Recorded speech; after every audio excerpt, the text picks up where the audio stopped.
What is up, YouTube? McIntyre here. Today I wanted to bring you guys a new updated tier list video. It has been way too long since I've made a video like this, and today I wanted to update this list, go over why heroes are high tier, and yeah, just kind of give you some clarity to the hero picks and why they are where they are. This tier list will be on the Nexomania patch, so the reworks for the Diablo and Lunar will be taken into account. And I've had some time to play with both since I have been practicing on the PTR for mid-season brawl, and this is the patch that we'll be playing for that tournament. So a lot of the placement of these heroes will, I think, correlate a lot with the heroes picked at that tournament. I think the most important thing that has changed since the last time I've looked at the tier list is some support heroes have been nerfed. One that I see right off the bat is the Stukov. While Stukov I think is still strong, he's definitely not tier 1. They added a lot of CDR to his E, so his uptime on that wasn't near as powerful. Another hero that got nerfed since was the Tracer. I think the Tracer was pretty good there for a little bit, but the change to her magic damage kind of hurt her a lot. Heroes that I do know for sure, so I'm going to start on the top, and I'm going to work my way from the top to the bottom. So I'll just go through these heroes and place them. Genji for sure is still tier 1, probably the best assassin in the game right now. Even after the nerfs, for some reason, they added attack damage to his Shuriken, and they buffed his Dragon Blade. So two things that were already somewhat annoying have become even more annoying on the off chance that you don't get E reset off of D-Blade anymore, which I think was already pretty overpowered. Now you just need to either use your E to finish the kill after you've D-Bladed, or just E in, D-Blade, and just kill everybody with a D-Blade, and you really don't need to reset at that point because of how much damage it does. Diablo is the next hero that we'll talk about. I think with the new W build on Diablo, he's actually an incredibly strong main tank. I don't know if he combats the Garrosh. I think both are very powerful main tanks, but I do think that he is a tier 1 tank when it comes to the build. He's much better at sustaining himself, he's much better at building souls, and he's much better in a posture. Before, Diablo was very all-in. He had to land wall bangs, and his kind of power spike came from his 16 talent. Now, 7, he feels pretty good with his triple W, and at 16 he has the Shrink Ray W, which is insanely powerful in a team fight if you're able to land multiple W's on the enemy team, potentially while they're diving you or while you're diving them. One thing to remember, if you get a shotgun W, that's what I like to call it, considering if you're in melee range of the enemy and you W, all of those fires will hit, and the 50% shrink ray will happen. The other thing about Diablo that's so important now is Lightning Breath is incredibly powerful. 50% slow, permanent 50% slow as long as you're breathing, and upwards to 1,000 damage is not a joke when it comes to a 60-second cooldown ultimate. So I do think that Diablo is up there now, and he was before, but I still think his place is still at the top. One here that I want to add back to the top because of the change of pace of the game and the posture of the game is ETC. So while ETC is pretty good at sliding in, he's also incredibly powerful at the posture, and this is I think a counter to this Diablo Garrosh tier 1 that we're seeing. This guy is very good against these two heroes because they have a hard time of getting on top of him or his teammates because of his W. So for that reason, I think ETC is still up there. He also has a potential global. He's decent wave clear, and he's got pretty good early game kill pressure with just a little bit of follow-up CC from either one of our two lovely supports, Deckard Kane or Malfurion, or we're seeing some mages and some roamers in the 4-man a lot more now. Let's keep going. So Maev and Blaze. So we'll start with Blaze. I still think Blaze is probably the best offlane in the game. I feel like it's him. A lot of the time end up with like top damage. I end up getting a lot of kills. or causing a lot of kills. His oil is a very good zoning tool. His bunker is incredibly good for all in. He has an amazing wave clear, if not the best wave clear in the game. He's just an overall beast, and he's very, very hard to kill. So even ganking a blaze can be difficult at times. Speaking of that, I wanted to bring up a new hero that I think will be tier 1 in the offlane is Sonya.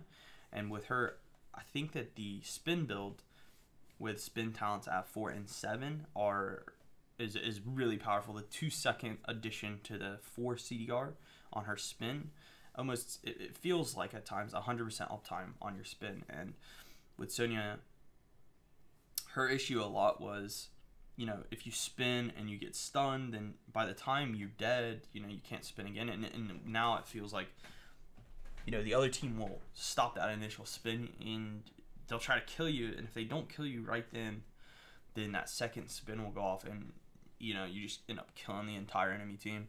She's also really good in the lane now with the build. You know, she still has a lot of push. She's very hard to kill. And she also just got a 6 skin, so that doesn't really mean that she's tier 1, but I do think that she actually is tier 1 because of her kit and the change to her E.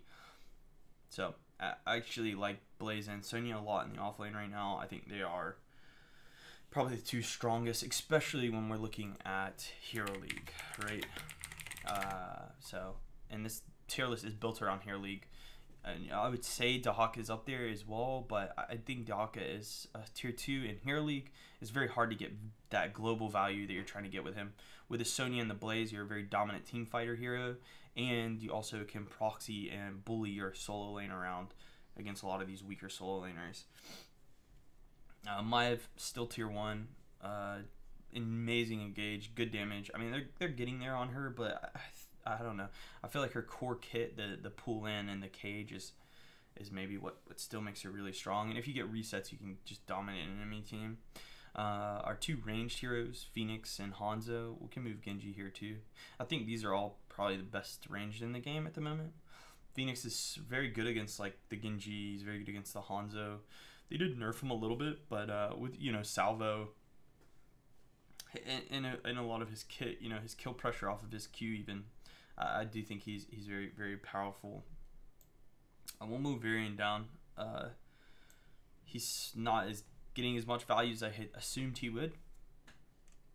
I had high hopes for him, and I'm not getting that same. I'm not getting that same value that I thought he'd have. But let's keep moving on. So we have our Dahaka, which again I do think he's tier 2. He's very good with the regen build at 1. Very hard to get out of lane, and yeah, he's a decent team fight. He's got a lot of pick pressure with the tongue, right? And isolation can be a powerful tool in team fights as well.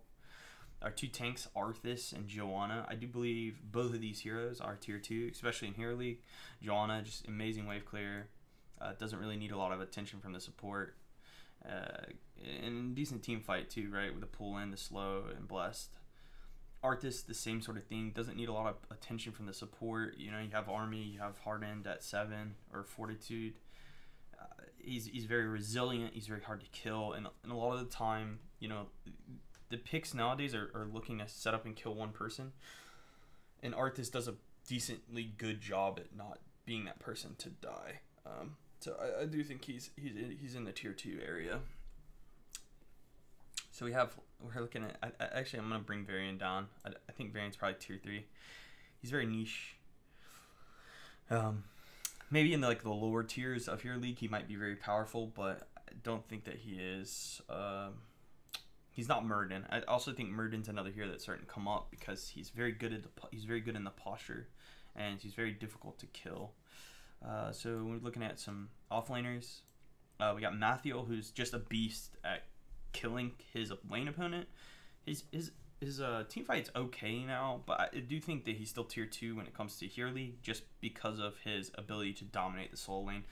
And there's a lot of weak solo lane players out there, right? When you get into the lower tiers especially, you know, being able to just hit the person you're against and hit their wave and spam your Q, you'll win the lane a lot of the times, and it's very, very easy. And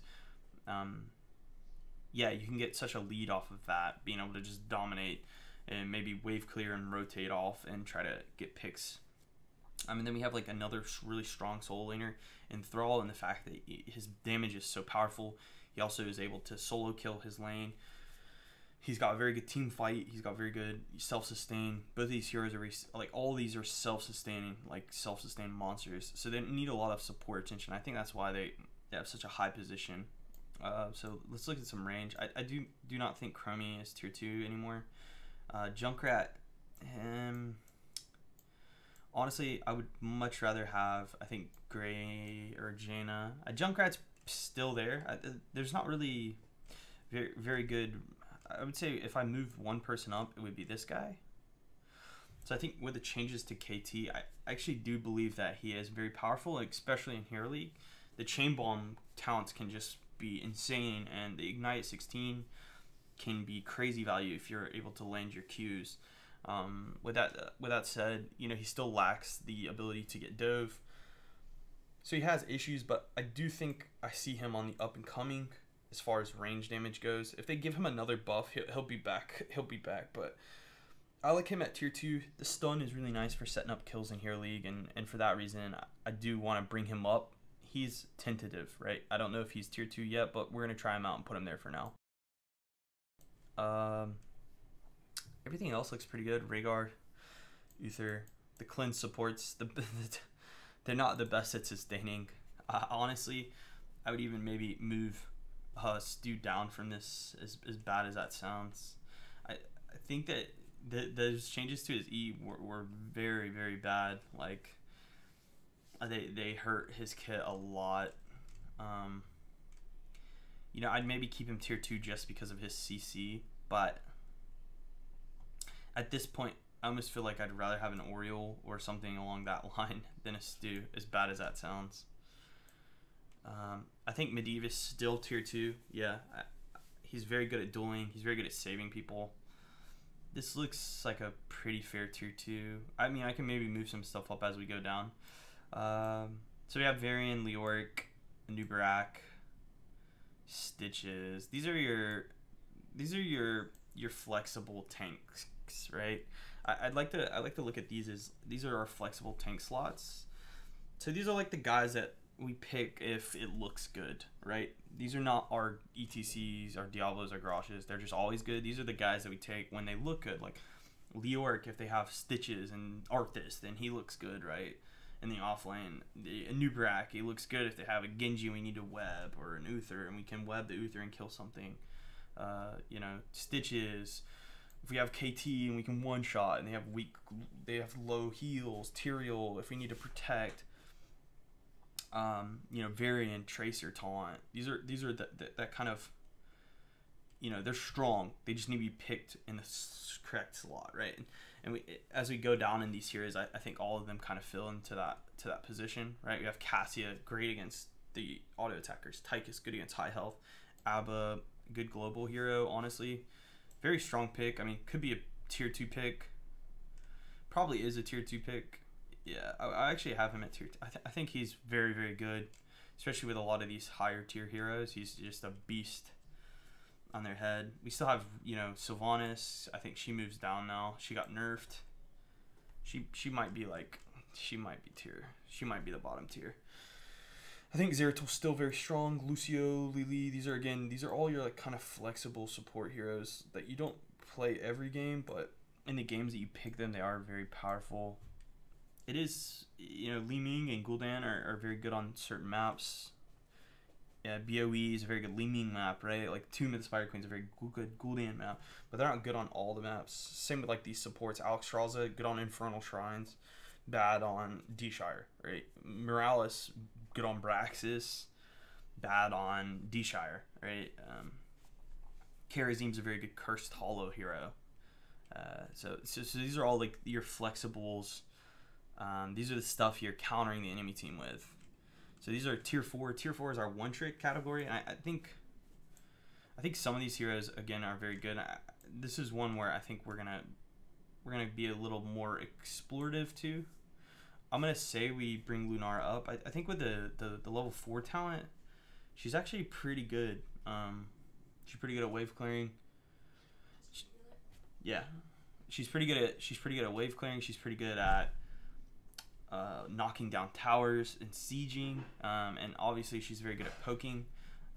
Sometimes the healing cast can be very good against her, like Deckard and Malf are very good at sustaining against her, but in some cases, you know, the enemy might end up going like a Rhaegar and Uther, and in those cases, you know, those heroes are much weaker against that poke damage and that CC, and we might see a much stronger showing of her. This is again another one that, you know, I have Oriole here at tier 4, and if an Oriole and Lunar, if you get Oriole Lunar, that's such a dominant combo, so it's weird to have her at tier 4. But I do think, you know, we might be able to move, like, we might be able to do something like that. I think I kind of like that. I kind of like these changes a little more.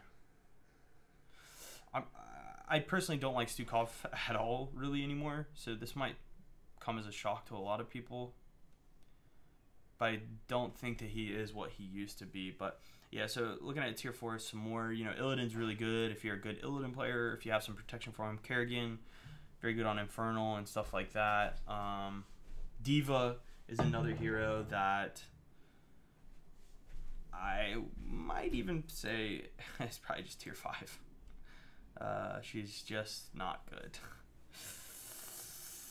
I mean, I'd rather almost have a Nova than a Diva. There's so many heroes. It's so sad that we have all these heroes down here, huh? I'll move Samuro up. I think if you're a good Samuro player, you can be tier 4. Keeping going on, you know, Alarak, he's another good one. I can't put Vala as tier 5. It just hurts my soul. Same with the Falstad. Falstad potentially could be, I think, a tier 3.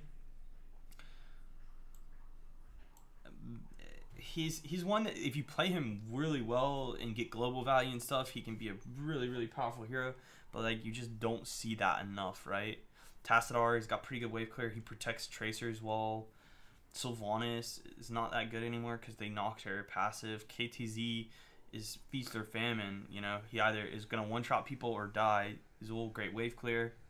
Good lockdown with his E, but that's about it, right? Like, these characters, they just don't have enough. They do, like, one thing really well, but, like, you know, if I look at Illidan and I look at Sonya is infinitely harder to kill than Illidan.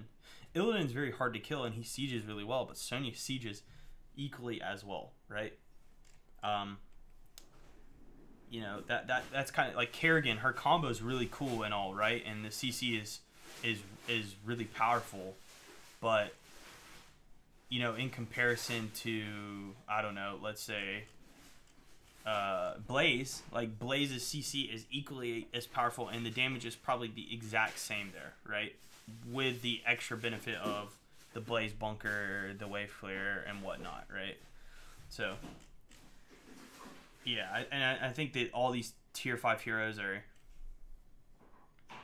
sadly just probably too weak to really pick if you're trying to win games.